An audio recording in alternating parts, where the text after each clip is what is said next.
amazingly. Yeah. Well, we're just going to get going here. It is awesome to have you here, Michael Willett from Walk On Nation. I am Denise Zack.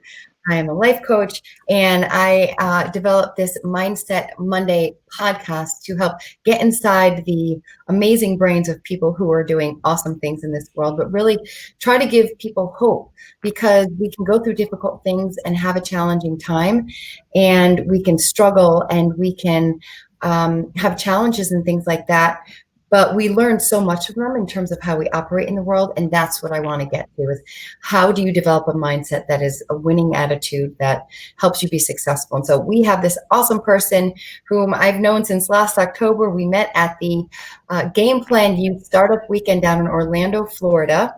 And Michael Willett, who's one of the co-founders, he's CEO of Walk On Nation. We are so lucky to have you here. I am so happy to have you here to be talking with you today. So welcome. And Michael, why don't you tell us a little bit about what Walk On Nation is all about, and what your mission is with the business?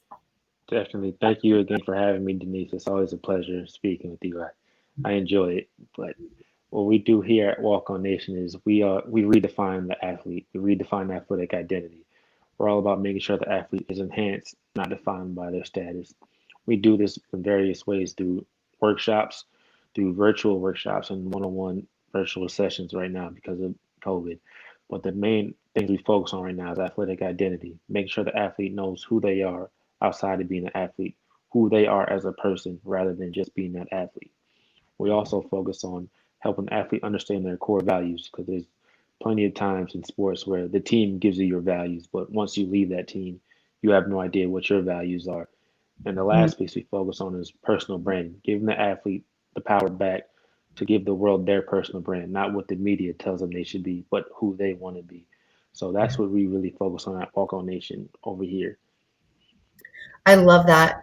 You really touched on something so important, because so many times athletes dive into the sport and they give, their blood, sweat, and tears to it, not realizing that all of the scheduling and all of the coaching and all of the practices and all of the required tutoring sessions and all of the things that go along with being an athlete don't necessarily develop the personal awareness or the personal identity of that person or of that individual. And so I think it's so important what you all are doing, because once that sport stops, right? I don't know, and you could probably tell me what percentage of athletes actually go into that field once they graduate college, but I'm sure it's a pretty small number of people who actually go on to play professional sports.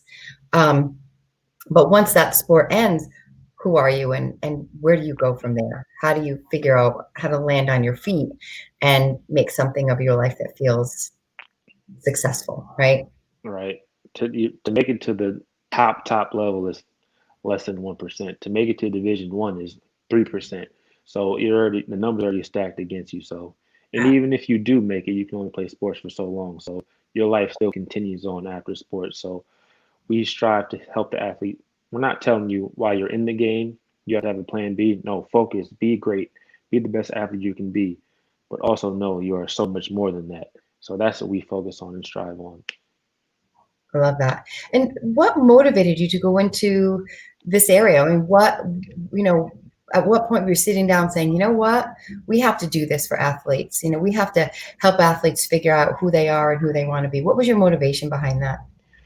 Honestly, the motivation was my own crisis. So I always wanted to be a lawyer in college. I was going to be a lawyer, but I ended up getting injured in my senior year. I had a helmet to my quad, internal bleeding, calcified to a new bone. Wow. So playing for UCF, that was the year we won the Peach Bowl, and all the national media attention was on us. So it was bittersweet because I always planned on making to the NFL and figuring it out from there. But in an instant, just like that, everything ended. So I ended up interning at our student athlete welfare and development office, and during that time, I was lost. I didn't really want to be a lawyer anymore. Like I thought I did, but not really. So during that time, I figured out working with athletes that this is what I want to do. This is the space I want to be in. But also during that time, I realized a lot of athletes aren't showing up into this space. And I was wondering why that was happening. Hmm. I figured a lot of the people that worked in that office, didn't look like me or had the story I had or just didn't play at that level. So it's hard to connect with the athlete when you haven't been in those shoes.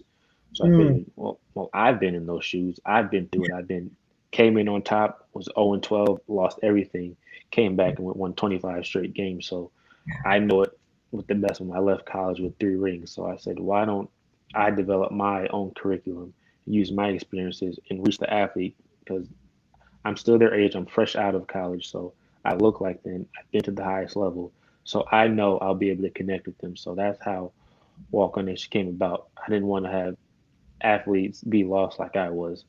yeah. You know, and we so many times, and I think I've said this before, we learn so much more from the things that are difficult and challenging in our lives than we ever do from the good things happening, which I think is so important. And you took your struggle, you took your your challenge, your disappointment, and you turned it into something positive, which not a lot of people are able to do. Not a lot of people do in general. So, what do you think it was? Well, and the other thing, I wanted, because there were, there's so many things that run through my mind as you're talking. The other thing that you said that I think is so important is that, you said, there were people that didn't look like me, right?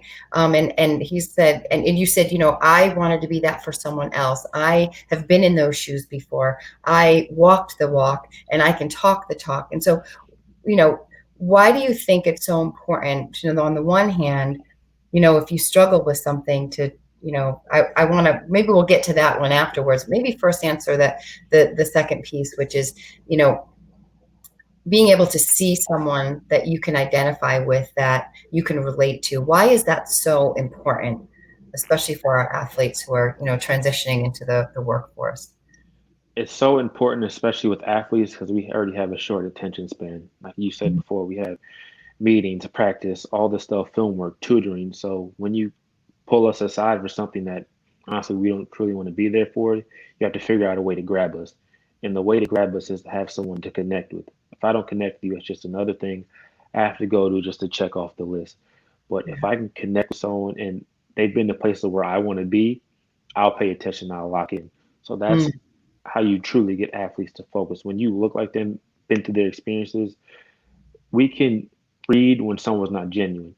So if yeah. you read it from a book or saw it on TV, we can read through that. If you've done it and felt it and been through the trenches and the pain we've been through, we can see and we know just by the way you talk and your mannerisms. So that's what really gets the athlete connected, and to when we speak, they know, okay, these guys have done it, and we can really listen to them. I love that. And you're talking about genuineness, and you're talking about authenticity, right? And really caring for someone else and showing that you care. And the way that, obviously, the way that you guys set up this organization and this business is really to provide that support, but through the foundation of, I've been through this, I know what it feels like, I know what what you're struggling with, and I can help you. And on top of it, I care about your well-being, I care about who you are as a person, and I want you to do well, not some kind of, like you said, like checklist of, oh, I have to meet with these 4 athletes today and make sure that I gave them resources to look for a job or something like that, right? Exactly, exactly. That's exactly what we do. Like you said, it's all about authenticity. If you're not authentic, I honestly I can care less. Athletes are very, very prideful, and it's hard to break down our walls. So I'm not going to break down my walls for someone who I know hasn't been there. What am I telling you my life experiences for? But Yeah, if I know you've been there and I can tell you fought through the battles that I might be going through, then I yeah, can open up and I can lay down those walls and actually have an open discussion with you. yeah. And I'm just remembering back to when we first started talking in Orlando. One of the things that you, Tristan, and I talked about was, and which is a key feature, or one of the many key features of your work with people, is this imposter syndrome, kind of Superman syndrome, that you guys talked about, kind of having to be everything to everyone, and maybe sometimes feeling like you're not going to be able to do it, and feeling responsible for everyone around you. Can you talk about that a little bit? Because I think that's such an important part of what you guys do. Definitely, yeah. The superhero syndrome is what we call it. So I use describe this putting that weight on your shoulders, just especially being a Division 1 athlete, you feel like you have to be the breadwinner and you have to do everything for Yeah, everyone to succeed. If you don't make it, no one else makes it. The same with Superman or any hero. If I don't save the world, no one will. But Yeah. little do athletes know, or even Superman or your superhero knows, that you can't save the world if you can't save yourself. It's Yeah. really hard to try to be there for everyone, but when you close that door, you're just an empty vessel at the end of the day. You have to pour into yourself before you can pour out to anyone else, because it's really hard to help someone if you are broken inside. You can only give but so much of your effort, and you're hurting both parties at the end of the day. So that's essential we focus on, is making sure the athlete is mentally puts enough back into their bucket so they Yeah. can outpour and be successful in everything they do. So important, so amazingly important, because if your well isn't full, like you said, then you're not going to have anything to give to anybody else. And um, I think we're not taught that as children. We're not taught that in school, how to take care of ourselves.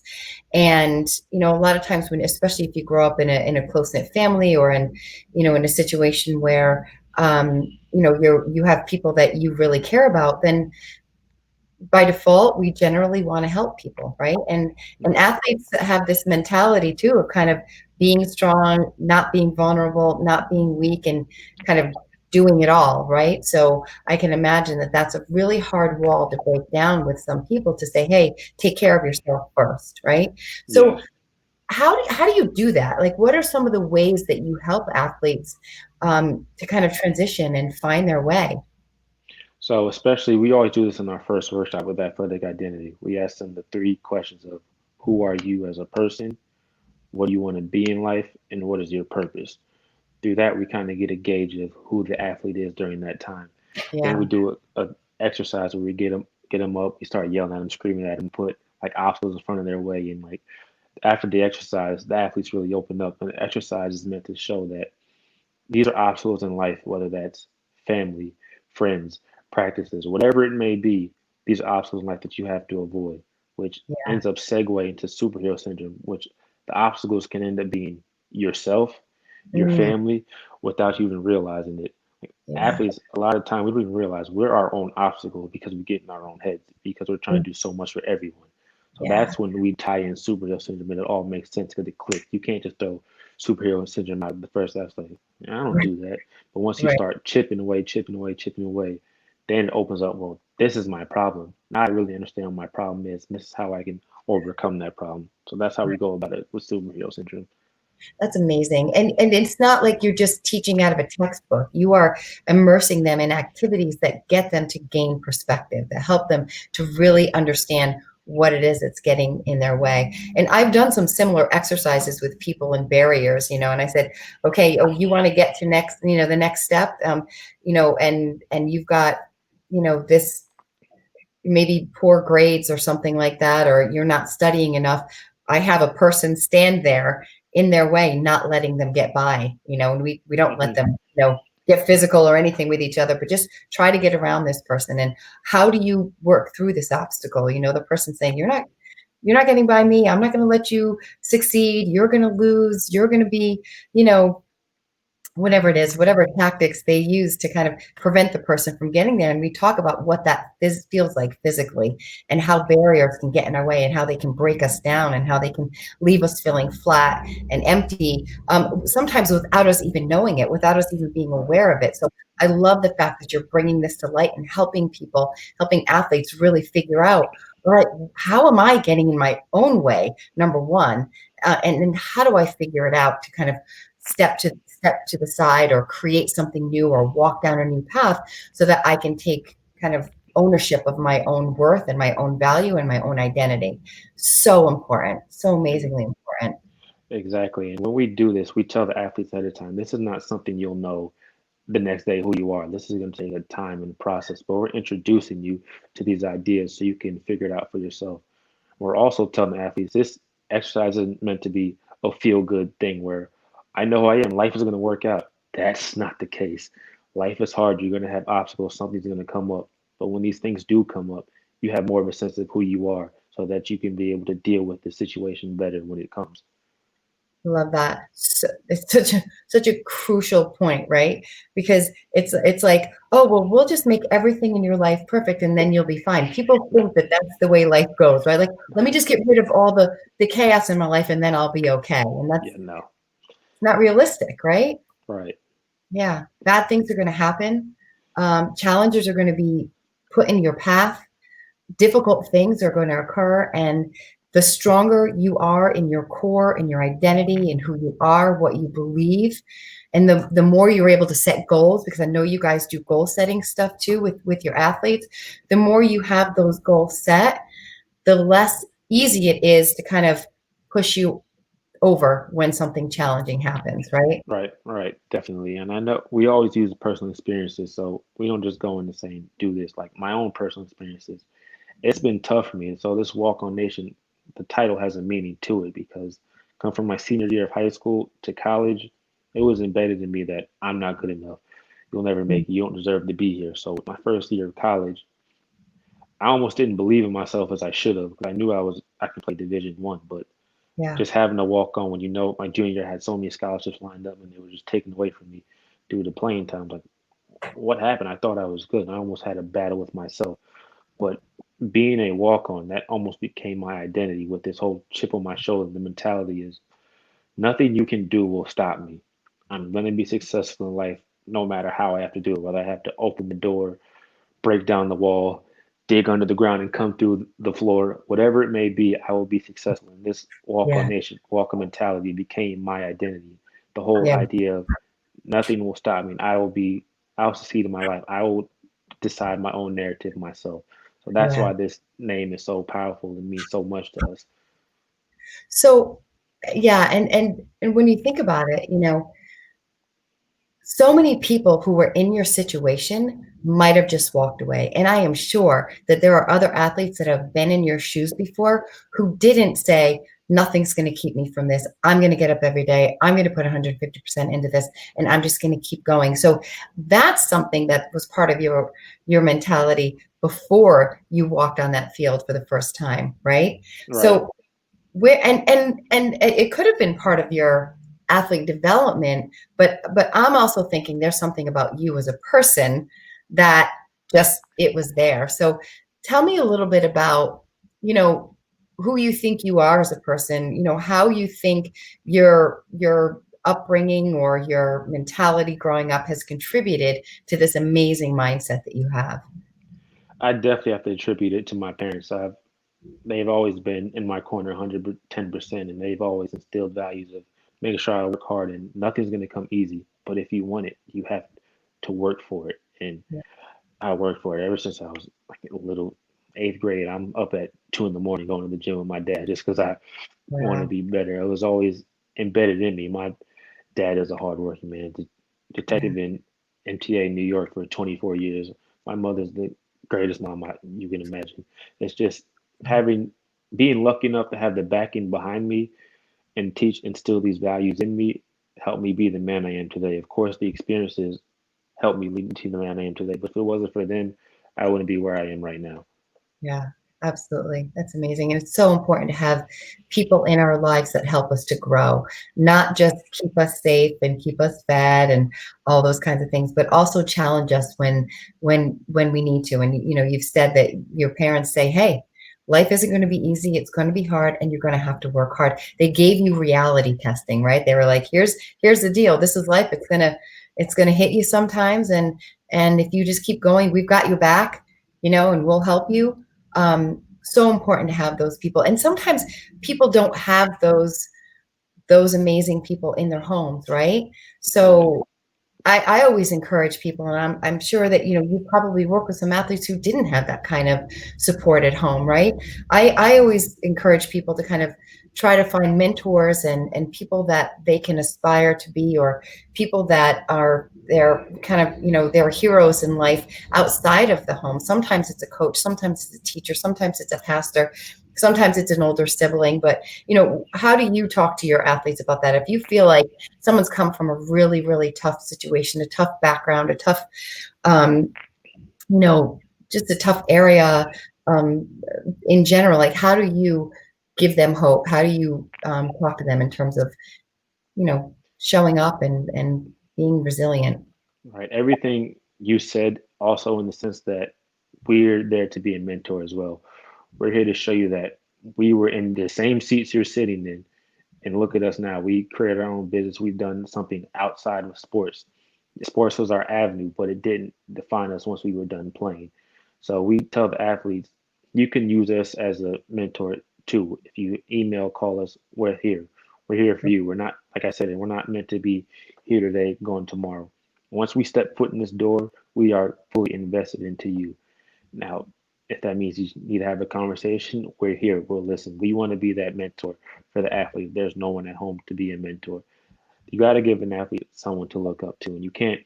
We always say you can't blame someone. If you don't know, you don't know. But Hmm. now we're here introducing these ideas to you, so you can't use that excuse. Well, I didn't know. That doesn't Yeah, count anymore. Now yeah, you know. Now you have to take the action step to do that. We can be here to help you, and we also tell them that, especially if you're in a Division One area, you have plenty of resources. Everyone that's on staff here is working to help you. hmm, Use them. Don't just be like, oh, they're just up under me all the time. No, they're trying to help you. It is their job to help you. Use them, invest in them, because that's they're here for you. So yeah. that's how we go about that. I love that. And what you're talking about is, sometimes you mentioned this before, that athletes think they have to be strong and they don't need any help, and they can take care of everything on their own. But what you're saying is strength is asking for help. Strength is looking for resources. Mhm. That's what courage is, because when you have that mentality that you have to have it all together all the time and you never need any help, that's when the cracks start, right? That's when Right. everything is so heavily on you that you you have trouble just taking one step forward. So the message here is look for people that can help you. You've dedicated your life to this, your life's work to this, which I think is amazing. And you're doing you and Tristan are doing such amazing things. And I know that there's really good things on the horizon for you guys. And this is walkonnation.org. That's your website, right? Yes. So Right. And everything there, everything is there for social media links, our emails, everything's there. Sorry to cut you off, Denise. no, that's okay. That you Yeah. said it. You said exactly what I was going to say. That if that's how people want to get in touch with you, that's what they can. That's what they can do. So all the social media is there. Um, Michael, Will, always a pleasure to be here to talk with you. I can't wait to see what happens down the road. I'm so glad to be connected and a part of your supportive community. I'm 110% behind you guys, and you can always give me a call if you need any help. And I know I can always come to you and check in with you as well. So I just want to thank you again for being here. Any last words? Any last message that you would want to give to anyone, either an athlete or someone who may be struggling in terms of how to kind of make it to that next step and find your identity and be okay. Yeah, I think the advice I would give is don't be your own obstacle.